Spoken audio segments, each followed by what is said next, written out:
जय हिंद दोस्तों। आज के वीडियो में आपका स्वागत है। आज का वीडियो आप लोगों के लिए बहुत ही वीवीआई होने वाला है, काफ़ी इम्पोर्टेंट होने वाला है एग्जामिनेशन पॉइंट ऑफ व्यू से। तो वीडियो को स्किप मत कीजिएगा, वीडियो को अंत तक ज़रूर देखिएगा, ठीक है। आज का टॉपिक है जो हम लोग पढ़ेंगे एग्जामिनेशन पॉइंट ऑफ व्यू से, जो काफ़ी वीवीआई है, बहुपद। हम लोग देखेंगे कि बहुपद क्या होता है, ठीक है। बहुपद में चर अचर क्या होते हैं, बहुपद के प्रकार, शून्यकों एवं गुणांकों के बीच का संबंध क्या होता है। ये topic examination point of view से इसलिए भी वीवीआई है क्योंकि ऑब्जेक्टिव में इस टॉपिक से बहुत ज़्यादा क्वेश्चंस रहता है और वो बच्चों को सॉल्व करने में दिक्कत होता है कि सर ये कैसे करेंगे, ये कैसे करेंगे, ठीक है। तो वीडियो को अंत तक ज़रूर देखिएगा। तो चलिए वीडियो को शुरू करते हैं। इस सबसे पहले देखेंगे कि बहुपद क्या होता है, ठीक है। तो देखिए बहुपद में चर का घात एक पूर्ण संख्या होना चाहिए, ठीक है। और चर अचर कौन होता है, आप लोग 9th क्लास में पढ़े ही होंगे। हाँ, अगर नहीं पढ़े हैं, ठीक है, तो थोड़ा सा देखिए, हम करवा देते हैं। एक्स वाई हमेशा चर में रहता है। एक्स वाई जो होता है ये चर पद होता है, ठीक है। तो इसका जो घात होगा वो क्या होगा, पूर्ण संख्या होगा। पूर्ण संख्या आप लोग जानते ही हैं, 0 1 2 3 4 डैश डैश अनंत, ये घात होगा। बहुपद का जो घात होगा क्या होना, बहुपद का घात क्या होना चाहिए, एक पूर्ण संख्या होना चाहिए। अगर ये घात है, ठीक है। अगर चर पे ये घात है तो हम बोल देंगे कि ये बहुपद है। अगर ये घात नहीं है तो बहुपद नहीं है, ठीक है। चर क्या होता है, तो चर आप ज़्यादातर आपके जो किताब में है वो एक्स वाई में ही चर रहेगा, ठीक है। तो चर एक्स वाई होता है। अचर जो होता है, चर पद एक्स वाई में रहेगा और अचर पद जो होगा जो एक्स वाई नहीं लगा होगा, तो जैसे 3 4। हाँ, अगर जनरल टर्म में लेना चाहेंगे तो ये ए बी हो जाएगा, ठीक है जी। जनरल टर्म में लेना चाहेंगे तो क्या हो जाएगा, ए बी। बहुपद की घात, तो सबसे बड़ी घात बहुपद की घात, सबसे बड़ी घात, सबसे बड़ी घात बहुपद की घात, ठीक है। बहुपद के प्रकार, तो मुख्य रूप से हम लोग बहुपद के 3 प्रकार पढ़ेंगे। मुख्य रूप से कितने प्रकार पढ़ेंगे, 3 प्रकार पढ़ेंगे, ठीक है। एक में पढ़ेंगे रैखिक बहुपद, रैखिक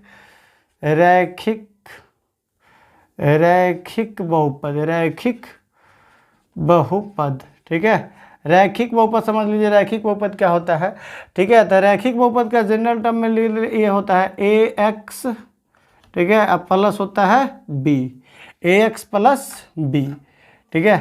तो यहाँ पे देख लीजिए ए एक्स प्लस बी, तो यहाँ पे एक्स का घात कितना है, 1 है, ठीक है। तो ये रैखिक बहुपद, इसको एक घातीय बहुपद भी कहते हैं। एक घातीय बहुपद या एक घात वाला बहुपद, ठीक है। अब आता है द्विघात बहुपद, द्विघात, ये भी पढ़ना है आपको। द्विघात बहुपद, इसका जनरल टर्म ले लीजिए a x square plus b x plus होता है सी, ठीक है। अब इसमें देखिए कितना घात है, 2 घात है, तो द्विघात बहुपद, यानी जितना घात उतना घातीय बहुपद। 1 घात तो रैखिक बहुपद, 2 घात तो द्विघातीय बहुपद, ठीक है। अब आता है त्रिघातीय बहुपद, एक और पढ़ना है आपको, त्रिघात बहुपद, ठीक है। इसका जनरल टर्म होता है a x cube plus b x square plus c x plus d, ठीक है जी। ये इसका जनरल टर्म है, ये इसका जनरल टर्म में हम इसको ऐसे लिखते हैं, ठीक है। या इसका प्रारूप समझ लीजिए, ठीक है। तो ये त्रिघातीय बहुपद हो गया, ठीक है। तो देखिए इसमें सबसे बड़ी घात कितनी है, 3, तो ये त्रिघातीय, यानी जितना बड़ा घात उतना घातीय बहुपद। 1 घात तो एक घातीय बहुपद, 2 घात तो द्विघातीय बहुपद, 3 घात तो त्रिघातीय बहुपद। किसी बहुपद का अगर 4 घात है, कोई ऐसे लिख दिया आपको, ठीक है, तो ये 4 घातीय बहुपद होगा। बहुपद की घात, हाँ, सबसे बड़ी घात बहुपद की घात होती है, यानी चर का घात जितना बड़ा होगा वही बहुपद की घात हो जाएगा, ठीक है जी। तो चर का घात क्या होना चाहिए? बहुपद वो कब होगा? बहुपद का एक पहचान भी बहुत ज़्यादा इम्पोर्टेंट है कि बहुपद को पहचानेंगे कैसे। तो चर का घात क्या होना चाहिए? एक पूर्ण संख्या होना चाहिए। जैसे मान लीजिए x का पावर -1 है और यहाँ x² है प्लस 4 है, तो ये बहुपद नहीं है। बिकॉज क्योंकि यहाँ पे देख लीजिए, ये इस नियम को फॉलो नहीं करना। पूर्ण संख्या नहीं है। चर का घात क्या है? पूर्ण संख्या नहीं है। तो चर का घात क्या होना चाहिए? पूर्ण संख्या। अब ये x², एक और हम एग्जांपल में ले लेते हैं, x² और यहाँ पे लिख ले 2x प्लस 4। अब यहाँ पे देखिए चर का घात पूर्ण, यहाँ पे चर का घात 1 है, यहाँ पे चर का घात 2। तो सबसे बड़ी घात बहुपद की घात, तो सबसे बड़ा घात 2 है, तो द्विघातीय बहुपद। यहाँ पे देख लीजिए चर का घात क्या है? पूर्ण संख्या है, ठीक है। तो ये बहुपद है और ये बहुपद नहीं है। तो ऐसे बहुपद में द्विघात बहुपद, द्विघात बहुपद, ठीक है। इसमें देखिए ax² जो इसका जनरल टर्म में लिखे हैं हम अभी, x² plus bx plus c। अब इसमें ये तो चर पद है और ये c अचर पद है, ठीक है जी। तो अब देखिए यहाँ पे जो शून्यकों एवं गुणांकों के बीच का संबंध होता है, द्विघात बहुपद है तो इसमें 2 शून्यक होगा। अब इस शून्य का आप समझ लीजिए, एक होगा अल्फा और एक होगा बीटा, ठीक है जी।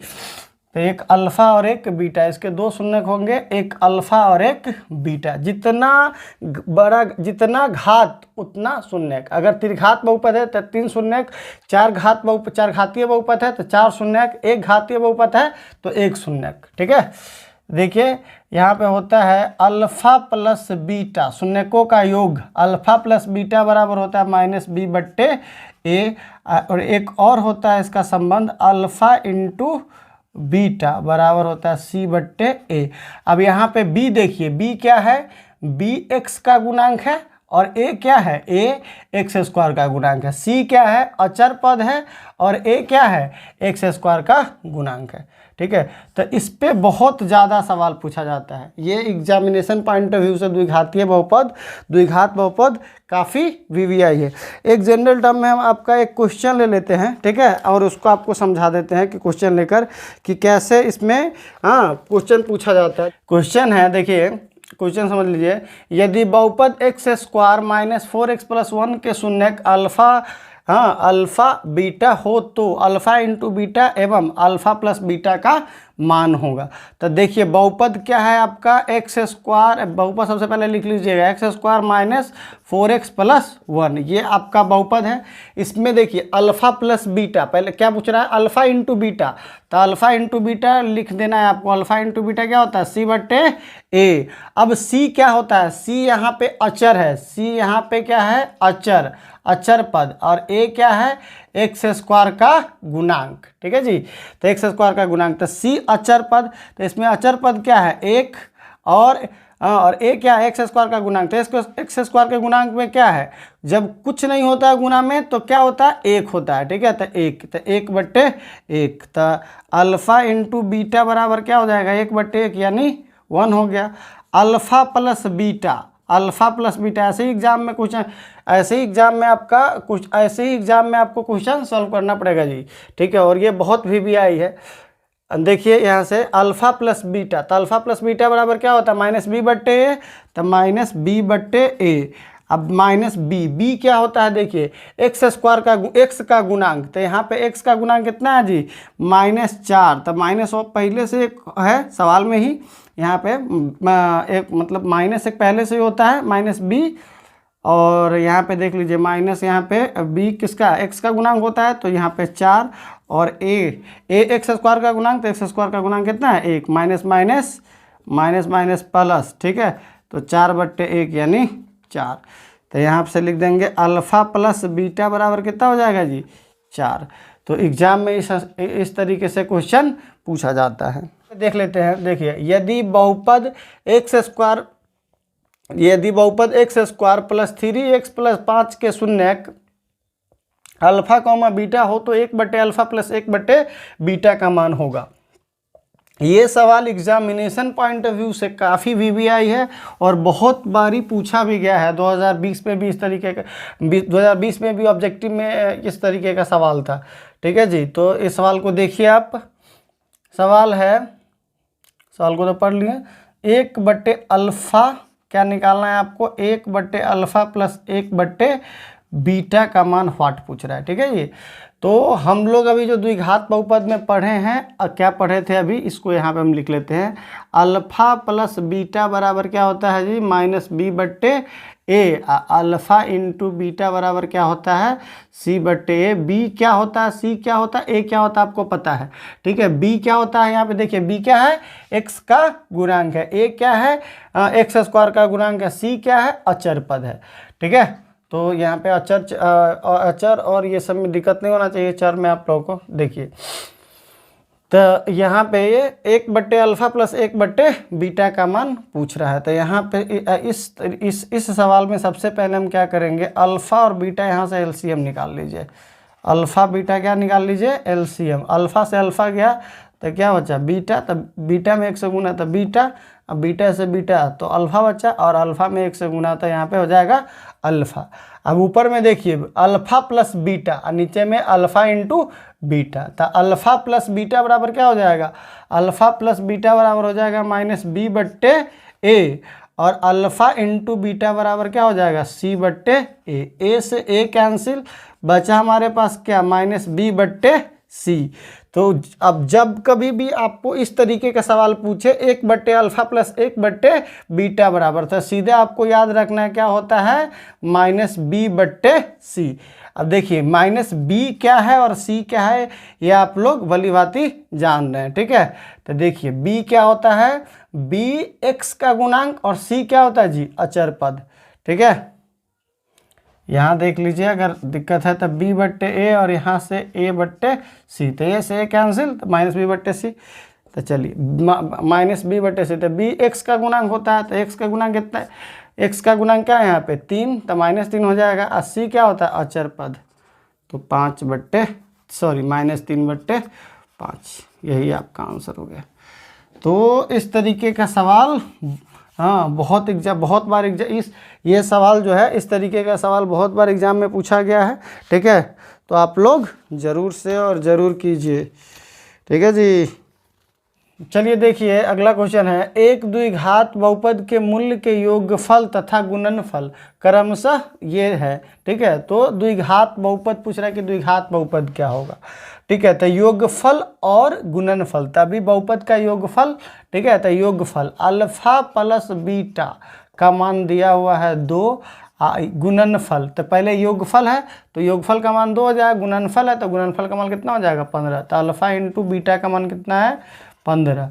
और द्विघात बहुपद निकालने के लिए एक सूत्र होता है, जिसको सूत्र आपको याद रखना पड़ेगा। ठीक है, सूत्र है square minus alpha plus beta into x plus alpha into beta, ये सूत्र होता है। इस सूत्र को आपको याद रखना पड़ेगा, द्विघात बहुपद निकालने के लिए सूत्र है। अब देखिए x², यहाँ पे अल्फ़ा प्लस बीटा का मान कितना दिया हुआ जी? 2, और यहाँ पे x है, अब प्लस अल्फ़ा इंटू बीटा, तो अल्फ़ा इंटू बीटा कितना है? 15। तो देखिए x² और यहाँ पे माइनस और 2 में 1 से गुना होगा तो 2x प्लस 15, यही आपका द्विघात बहुपद हो गया। तो इस तरीके से भी पूछता है। कोई ऐसे भी पूछ सकता है कि एक द्विघात बहुपद ज्ञात कीजिए जिनके शून्यक, हाँ, मतलब एक और क्वेश्चन यहाँ पे हम ले लेते हैं, चौथा क्वेश्चन। इसी प्रकार से एक द्विघात बहुपद ज्ञात कीजिए जिनके शून्यक 2 और 4 हो। 2 और 4 हो, 2 और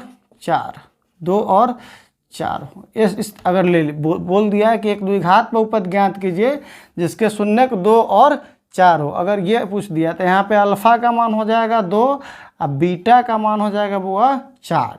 ठीक है, तो इसी फार्मूला पे रख दीजिए। ठीक है, तो देख लीजिए x² है तो x² minus alpha plus beta, तो अल्फ़ा का मान कितना हो जाएगा जी? 2, और बीटा का मान 4, x है तो x, alpha into beta, plus है यहाँ पे अल्फ़ा इंटू बीटा, तो अल्फ़ा 2 है और बीटा 4 है।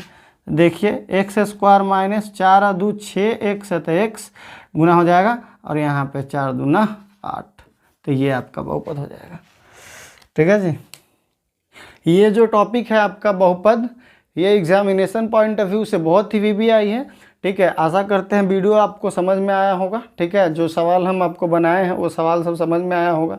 अगर आपको चीज़ें समझ में आ रहा है, ठीक है, चीज़ें समझ में आ रही हैं आपको, तो प्लीज़ चैनल को सब्सक्राइब कर दीजिए और बेल आइकन को प्रेस कर लीजिए